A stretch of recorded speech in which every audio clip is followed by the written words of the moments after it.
Good morning, guys.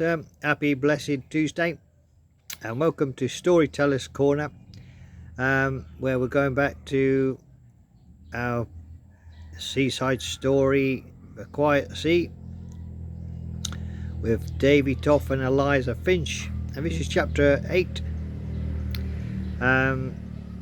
Chapter 8 is where the sea finally stops being the only home they know, and land becomes something they choose together. So let's read on, guys. Chapter 8, The House That Waited. The cottage wasn't impressive. In fact, the first thing Eliza said when they saw it was, "It's crooked." The second thing she says, "I love it." It stood at the edge of Portsmouth, where the town thinned into hedgerows and the sea still could be heard on quiet nights.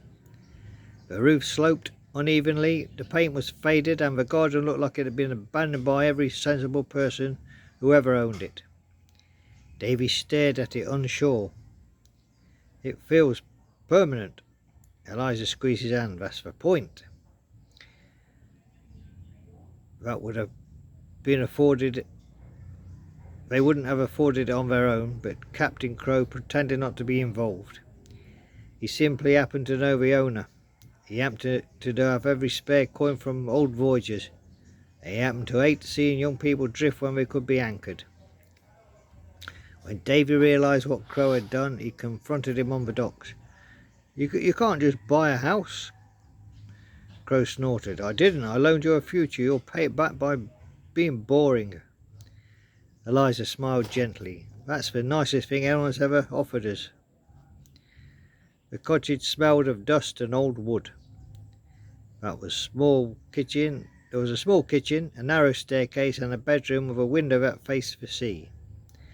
They had 2 chairs, 1 table, and a mattress on the floor. They ate bread and cheese, sitting cross-legged, laughing at how empty everything felt.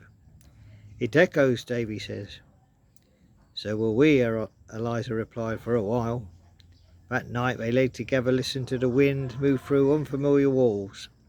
No creaking hull, no shifting tide, just stillness. Davy whispered, "I don't know how to live without waves underneath me."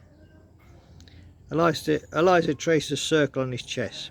"Then we'll keep the sea close, just not everything has to float anymore." The next morning, Davy's mother arrived with boxes.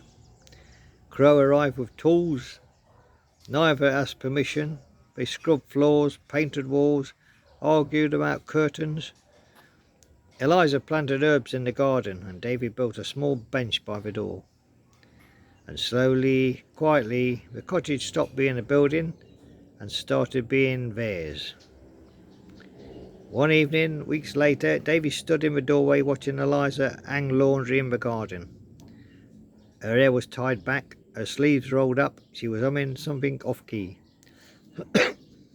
Nothing heroic, nothing dramatic. And he felt it again, that gentle, overwhelming certainty. This was the bravest thing they had ever done. Not sailing into storms, but choosing a place and staying long enough to be known there. He walked out and kissed her temple. "What was that for?" she asked. "For building a life with me." She smiled.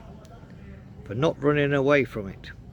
And at the edge of Portsmouth, in a crooked-lined cottage with a view of the sea, the 2 former adventurers finally learned the great journey isn't the one that takes you away. It's the one that teaches you how to come home. There we go, guys. Looks like they had a little cottage with help from Davy's mother and Captain Crow. So let's see what happens next in chapter 9. Learning forever. So there we go, guys. Hope you enjoyed that. So things are looking good. They've got engaged. Now they've secured a small cottage on the end of Portsmouth, with help from Davy's mother and good old Captain Crow. So join me for chapter 9 on Wednesday for the for the chapter called Learning Forever. So there we go, guys. Hope you're enjoying this story with Davy Doff and Eliza Finch. Let's see what happens next in this lovey-dovey story it's turning into, I think, guys. So there we go, guys. Thank you for joining me in Storyteller's Corner, and join me tonight, guys, for Topsy Tickletown. Topsy Tickletown tonight is chapter 52. 52, can you believe it? Tuesday. No, it's not. It's chapter 53. It's even galloping at a faster pace than I thought. And the things Richard let go. Until then, guys, have a lovely day. I've got to go. Someone's a loudspeaker in the background. So have a good day, guys.